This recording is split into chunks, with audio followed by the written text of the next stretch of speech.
Hello, everyone. Happy Monday to all you fine folks out there. Welcome to the You Are Worthy Network. So good to be with you again. I'm excited to start to a new week. I've got a brand new guest that I get to introduce you to, and it's somebody that I'm going to read you his bio here in a second, but it's somebody that I've gotten to know through a mutual friend, mutual brother, I guess maybe a couple months ago, somewhere in there. And I'm just excited to talk to him. Super cool dude that is serving the Lord, serving people, and just making a big impact in this dark world we live in. And we need more lights. And certainly our guest today is a huge light. Let me tell you a little bit about Jay. Jay Gauthier is a passionate pastor, communicator, and author with over 38 years of ministry experience. He is the founder and leader of Audacious Faith Ministries, a growing movement calling believers to live boldly, love intentionally, and lead others into the hope of Jesus Christ. Driven by a deep burden to reach the overlooked and hurting with God's love, Jay helps people rediscover their identity and purpose in Christ. He's also the author of the Audacious Faith Playbook, The Prodigal Comes Home, How to Get What You Want, and upcoming titles like Satan's Playbook Revealed and Making Heaven Crowded.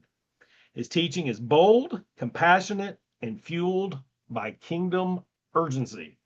Whether preaching, mentoring leaders, or mobilizing the church through initiatives like Operation Christmas Child, Jay lives to make Jesus known and heaven crowded. Love, love, love that. Jay, welcome to the You Are Worthy Network. Thank you, Steve. I'm excited. I'm grateful to be able to be with you and everyone on the network today. Oh, it's great to have you.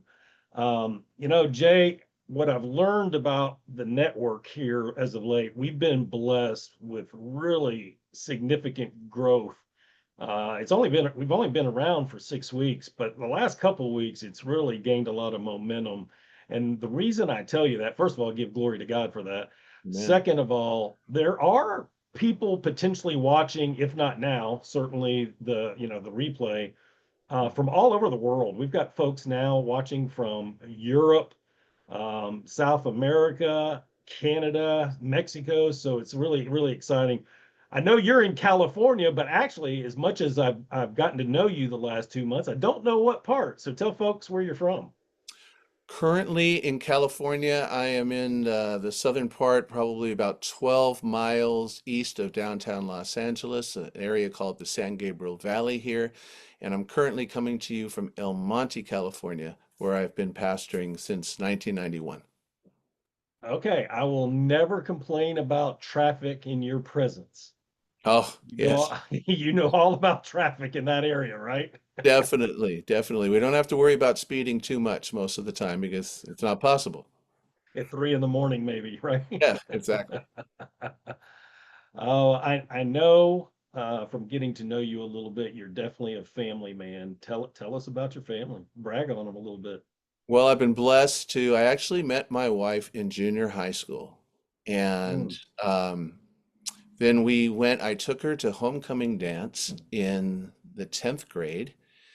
And then we proceeded to basically fight and not talk to each other pretty viciously for the next year almost. And, I wasn't a believer at that point. I had no church background at that point, nothing. I was honestly pretty mean. I got pretty mean. Um, and through a course of events, God kind of turned things around. It was actually through her family that I ended up going to church. And, God really changed some things. We got married actually at 19 years of age, just 1 year out of high school. And we've been married ever since now. So we've been married about the same amount. We've been married, July was actually 39 years.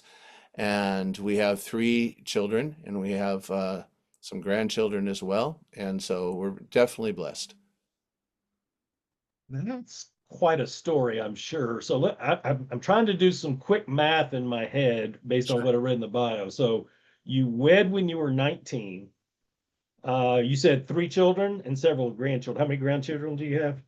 I've got I've got three by blood, and then we have a couple about three more that are kind of like have become grandchildren to us as well. Okay.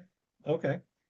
So did you go into the ministry a year after you were married? Did I have the math right on that? Actually, about 5 to 6 months later. So we were married in July, and on December 1st of 1986, not knowing what I'm doing at all, but basically just we got thrown into junior high youth ministry. And the crazy thing about that was God has a huge sense of humor because junior high were the most miserable, difficult years of my life. And I remember walking into the room and seeing them throwing stuff at each other back and forth, thinking, God, are you kidding me? You just took me back to the most difficult time of my life. But it was amazing. He always knows what he's doing. And yeah, we started right away, had no clue what we were doing, except that we knew we wanted to reach young people, and that was it. Okay, so she has she been serving in the ministry with you the entire time? Yeah, absolutely. So we were married and we've served together in ministry the whole time. Yes. Wow, yeah, that's amazing. So just for point of reference, my wife and I, we've been in the ministry for 15 years, Mhm. and she has served alongside me all of it until earlier this year, which we don't have to go into all that, but financial reasons. Um, but I will say I know many couples that went into the ministry similar to you, like that short time frame, either a few months or just less than 2 years, let's say. Yeah, And I know many of them that it did not work out. Matter of fact, when I say it didn't work out, the marriage didn't work out sure. because of the stress of ministry. I think I have some clues what the secret sauce is, but why don't you tell everybody listening how y'all been able to do that? Well, the secret sauce, we started off doing that junior high youth ministry, obviously, together, and we built some youth leaders, which became our friends as well. We built like a team. Eventually, after about 4.5 years of that ministry, the Lord led us out. And it wasn't because things weren't going well. It's basically because one day God said, You're done here. You've already developed leaders. They can take care of it. I have something else for you. And that's when we moved from where we were to where we are now. Um, we've done ministry together, and at the same time, we've done ministry separate, if that makes sense, because she has different strengths than I do. And so some of it we do together, but she'll lead the ladies ministry. Obviously, I'm not leading the ladies ministry. And so she also leads because she worked in schools for a while as well, and she has her master's in administrative credential and special education. And so we have a Christian school here at our church that she now had left the school district, the secular school district, and she runs that. So we're in ministry together, but our ministry wings are kind of separate, if that makes sense. It does. It sounds like she's a very special and patient woman too. She is. She deserves the medal. Definitely not me. It definitely goes to her. Yeah. Um, our wives are special for sure. Yeah, I couldn't do what I do without her support. And I know you can relate as well. totally. Totally, yes. So, okay, so you pastor a church there in Southern California, been doing that for several years. But you've got your hands in some other things as well. And I know one of the things that we mentioned was the Audacious Faith podcast. How did that vision come about? Well, that vision came about. There's really God's taken some turns through the thing. I had the ministry, and then we ended up in very severe financial difficulties. So in fact, it got to the point where the church was struggling financially. The church pretty much could not even pay anymore. And that's when God kind of said to me, okay, well, do you do it because you're serving me or do you do it for the money? And because people were saying, well, we understand if you have to leave and all of that. And it wasn't in my heart to leave. I felt that, no, I do this because this is where God called me to be. And so he took me, ironically, God's so funny what he does, because basically we, totally crashed financially, lost everything for the most part. We lost the Mm, home that we had, we ended up in bankruptcy trying to save it. It was such a mess. And then God brought along an opportunity and said, I'm going to take you into a financial business and you're going to minister to people. It's going to be ministry at the same time. And you're going to build a financial brokerage, like helping people with retirement and life insurance and college funds and budgeting and getting out of debt and all that. I'm thinking that's really hilarious because I mean, and I've learned since a famous quote of a friend of mine who says this, and I've heard this, you are the most qualified to help the person that you used to be. And Mm, that empathy, I think that understanding really gave a passion to say, hey, people are misinformed. People don't know what they can do to be prepared and to help out their families and get themselves in a better situation. So we started in that with my son in 2011. That is built now to a nationwide where we have about 400 and something agents across the country. I don't do a lot with that now. I still do it, but I can focus mostly on my ministry, but that's a ministry as well. So we took that and enabled me then to have time to focus back more on the church ministry. And then Audacious Faith Ministries, in answer to your question, ended up being a situation after COVID where people had left the church, people were coming back very slowly. I've had a burden all of my life just to reach a lot of people, to impact a lot of people. I feel that's what God wants for me. And I was praying to God one night. I said, God, what do you want me to do? I mean, the people aren't coming. If they're not walking in the building, what do you want me to do? And I didn't hear an audible voice, but there's times when I just feel God's spirit speaks to our spirit. I think the word tells us that. And basically what I heard was if they're not going to come to you, you go to them.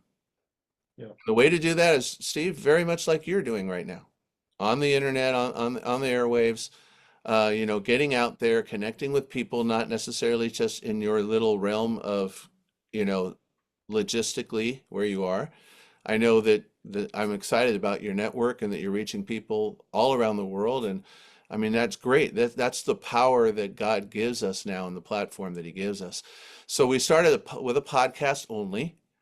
Late, I think in 2011 we started it, and no, not 2011, 2021, I'm sorry. Right, And right. we have about 155 episodes out now. The Lord then led to do some books, which I've wanted to do for a long time. Now we've got some shirts, some different things that we're doing. We had a conference that we did earlier this year. It's growing. We're reaching just more and more people, well, let me just say God's reaching more and more people. I think that's more a proper way to say it.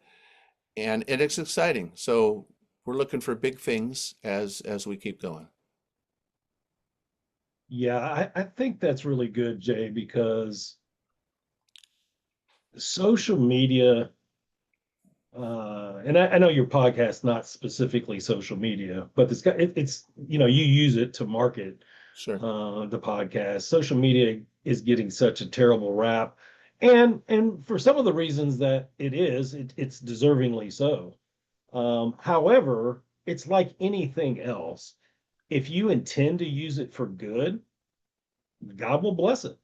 Right. If you use it to be divisive, that's what's gonna come out of it. It's just all about where your heart is. Don't you agree?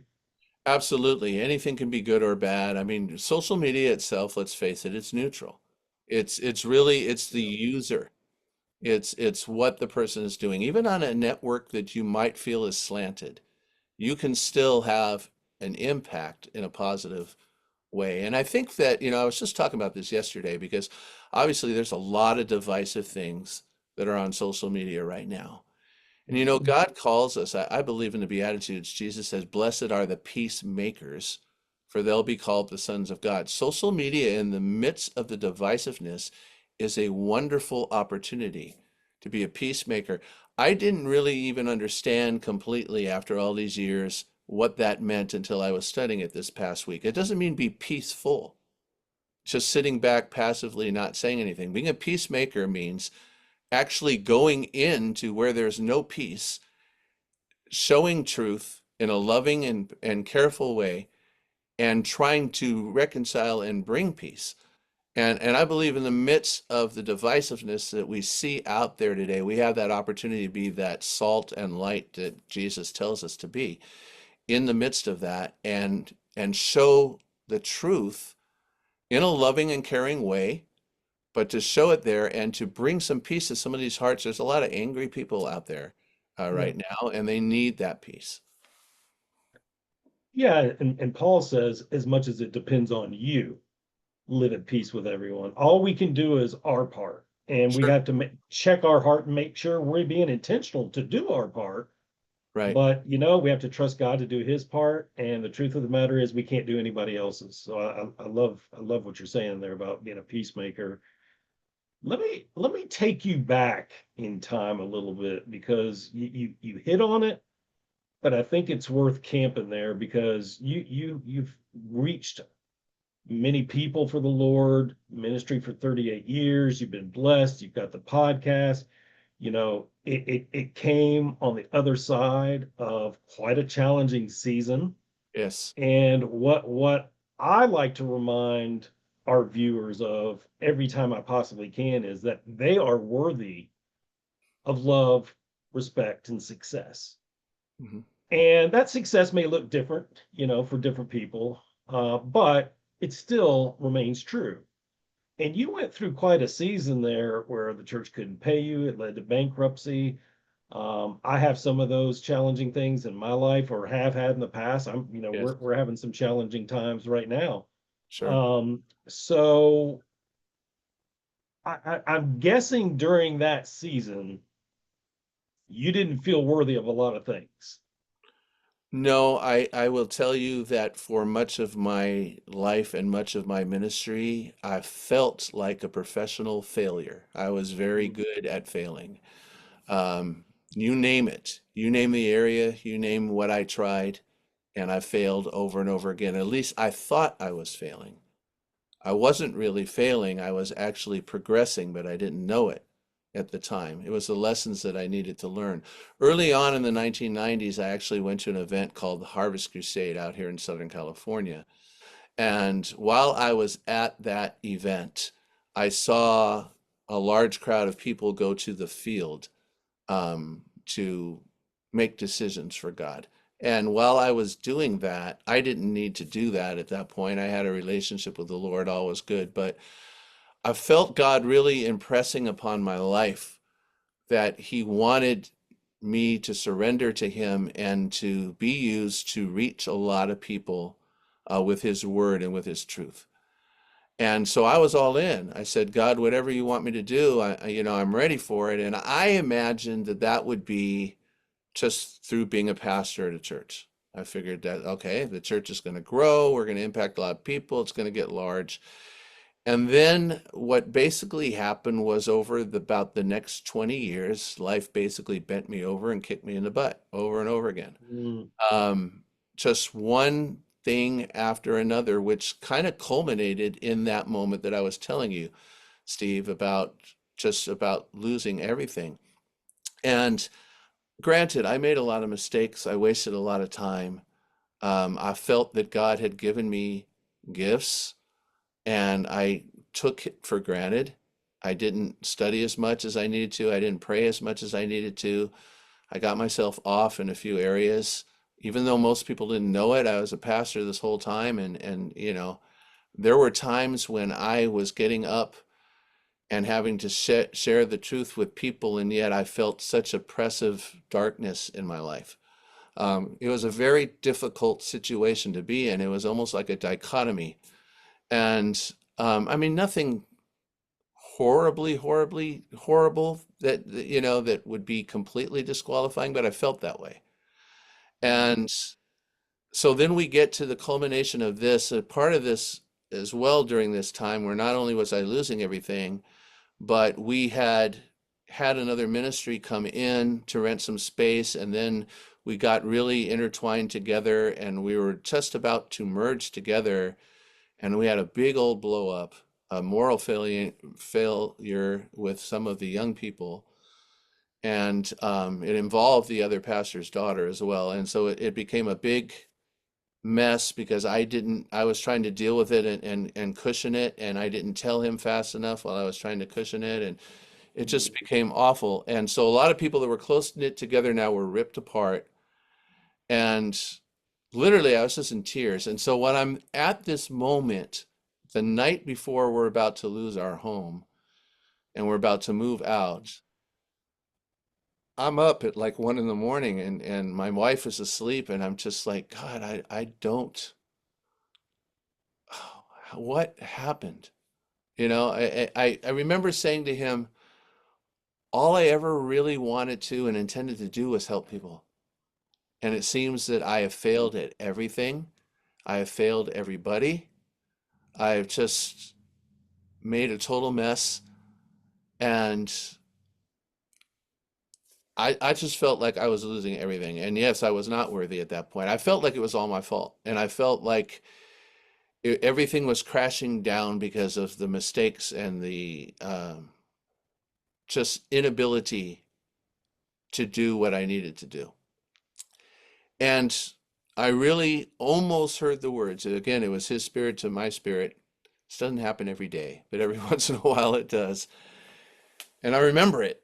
It was like I could hear him saying, I need you to listen to me right now, and I need you to remember what I'm saying. Because if you don't remember what I'm saying right now, the time's going to come when you're going to give up. Just when it seems like all of that I promised you will never happen, that's when it will. Mm. And I heard that, and it's like, I don't even see how it's possible right now. But I'm going to choose to believe you. I'm going to choose to believe you. Part of my discussion was, I don't understand what's going on, but what I do know from the truth of the word is you can't possibly be wrong. I know I can, but you can't. And I also know you're in control. So somehow I'm going to have to believe you. I mean, Yeah. and so it honestly, a lot over the next 7 years. I don't know if the number is significant or not. I'm not sure. I know it's significant in scripture. But over the next 7 years, it was, a couple steps forward, couple steps back, back and forth, whatever. And honestly, a lot of the things that now have worked and have put together, I thought, I just don't see it. And it was fact at the moment when it looked like there's just no way. I was building a business, I was doing all these things. It's not going to happen. It is not going to happen. And miraculously, it just all of a sudden snapped into place. And yeah, Wow. So when you say, and I do want to go back in a second, but so when you say it happened, what specifically are you referring to? the certain promotional part in the company where it satisfied, where it then got everything lined up into place, and financially it totally switched. I mean, I was literally buried, Mhm. and here's the interesting part about it, Steve, is that I was trying everything I could, even getting this message from God. I was then trying and hustling and doing everything I could for the next, say, 6 years. Okay. And it was like God was putting up a wall. Every time I would get close to where I want is, and finally I had to say to God, I go, I don't understand. I feel like I'm doing the right thing. I'm doing the right thing for people. Why are you fighting me? Because I can't beat you if you're fighting me. And Mm. and it was like God was saying again at that point, it's like, where's your priority? What are you trying to do? And I'm like, I'm trying to help people. I'm trying to get this stuff in a better situation. And it's like, what does my word say? My word says, seek first the kingdom of God and his righteousness, and the rest will be added. You're trying to add it. Because the vehicle you're using is fine. It's not that I didn't put you here, but you're trying to add it. You've got it backwards. And I've seen so many people have it backwards since, by the way. This is the lesson that I had to learn is now what I can share with others. Because when I finally said, okay, you know what? I'm going to quit trying so hard. I'm just going to every day. your kingdom first, and the other stuff as it comes to me, I'll do it as you bring it to me. It's just your kingdom. It's on you now. I can't do it. That's when it started to change. Took me 6 years to learn that. To basically, my dad used to say the greatest part about banging your head against the wall is it feels so good when you stop. And let me tell you, it felt great when I finally quit beating my head against the wall because it was tiring and it hurt. And I know there's a lot of people that are listening to this right now, and you feel like you basically slammed your face against a wall over and over again. And you know what? Only God can fix it. I can tell you from experience, only God can fix it. And He's done things now that there's no other explanation. Yeah, I mean, fascinating season, elongated season Hmm. of wilderness. Um, I've been through,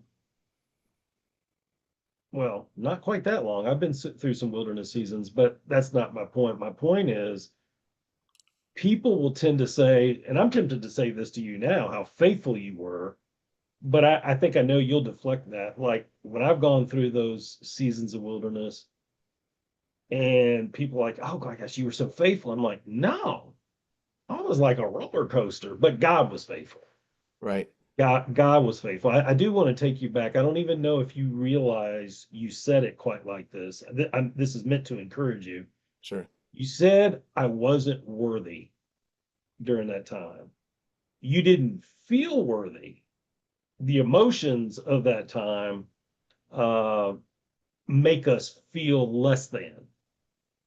But I want to encourage you that even in your darkest day in that season, you were worthy of love, respect, and success. And God said to you, or he definitely said that you are my son. I am well pleased, Sure. and you are my treasure. And things are difficult right now. They've all got a purpose. Obviously, he revealed that to you eventually. Um, but I just want you to know you were worthy then just as much as you're worthy today. You're absolutely right, and the sense of the fact that the what makes you right is because we're all worthy because of the tremendous grace of God. Mm. Um, from a human merit standpoint, I felt that I had really was not worthy in that way, in the Yeah. sense that God had done so much for me. He had called me from not knowing Him to knowing Him. He had given me opportunities, and I had very much, in many ways, squandered. I had very much, in many ways, got off. And here I was now, much older. I mean, he called me in my life at a very young age, at 19, right, and with great opportunities. And there were so many reasons that I could even feel and did feel at one point like all the failures and the catastrophes were almost like he was going to punish me for my unfaithfulness and disobedience in various areas. And it was like I was down on the ground. I felt in a way, even though I was still, I don't know if this may seem really weird, even though I was still preaching every week, I felt in a way like a form of a prodigal son, in the sense that I had wandered so much away from the power of God and I was just trying to do it and hang on in my own power at that point, and it obviously was not working. And the wheels were coming off the cart. And I felt, no, this is where he takes me down now because I deserve this. And it was like I was down on the ground, just hoping for some mercy. And God came along and said, I've been waiting for you all along. You Mm. know, literally, the love that I felt. I mean, it's hard for me to even say this honestly as I look back at it. When I look at His grace and His mercy, the love that He showed is amazing. And I think that I feel that the way that I do because there's so many hurting people that need that right now, Yeah. and um, that think they're just disqualified, that God could never accept them. And I got to tell you, His love is deeper than anything you possibly could have done or failed at. And so I hope you will take Him at His word and take the steps towards Him. Yeah, absolutely, Jay. Um, and I'm sure you look back on that difficult season now Hmm. and see the wisdom in it from God. I'm sure that even though you wouldn't want to necessarily go through it again, you have embraced the lessons and you're a better man for it today. Absolutely. I think I'm grateful for it, and I wouldn't necessarily change it. The only thing I would change is maybe I would like to get to that realization a little faster, and not waste so much time. Yet at the same time, I understand that every experience of our life goes into who we are now, and God knew. So I don't question it. Um, Obviously, if we could redo things, we would be God, and that would be disastrous. So we're going to have to just accept that He knows what He's doing. But meanwhile, what that does, what that fuels, is I think, well, okay, supply and demand, right? When we're younger, we have all kinds of time, so that time doesn't seem as valuable because it doesn't seem as expensive. It doesn't seem as because there's more of it. But now I look at it and it's like full speed ahead. Full speed Mm, ahead. With every ounce of strength that God gives me, I'm going to do what He calls me to do, full speed ahead. Trying not to be distracted, although it still happens. But to me, the time that I have now is more valuable. It carries more weight. Every time I preach a sermon, I preach so many over the years. But every time I get up now, I say to myself, this could be the last time I ever do it. Or this could be the last time for someone who's either in the building or listening online. I don't know how many times there are. So don't just take this as an exercise. This could be the last time for someone. yeah, each day is definitely a gift, no doubt about it. So Jay, we're about to wrap up, but Sure. tell folks where they can find you and what you're working on next. Well, they can find me if they want to follow the podcast. The easiest way for me is YouTube or Spotify. Just look up Audacious Faith Podcast. I believe I sent you the link as well for that. And we'll And have that in the show notes after Jay, so people can find sure. it.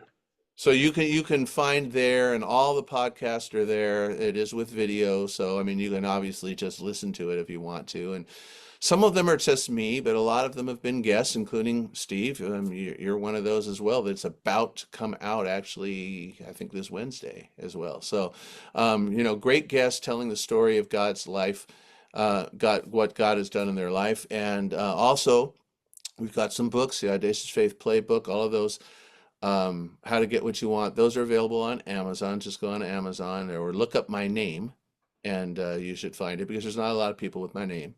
So, um, and those are available. I keep the cost as low as Amazon will let me do it pretty much on there so that people can just get it. I just want you to get it in your hands. And they're also on Audible, by the way. Those are recorded. So if people like audiobooks, Nice.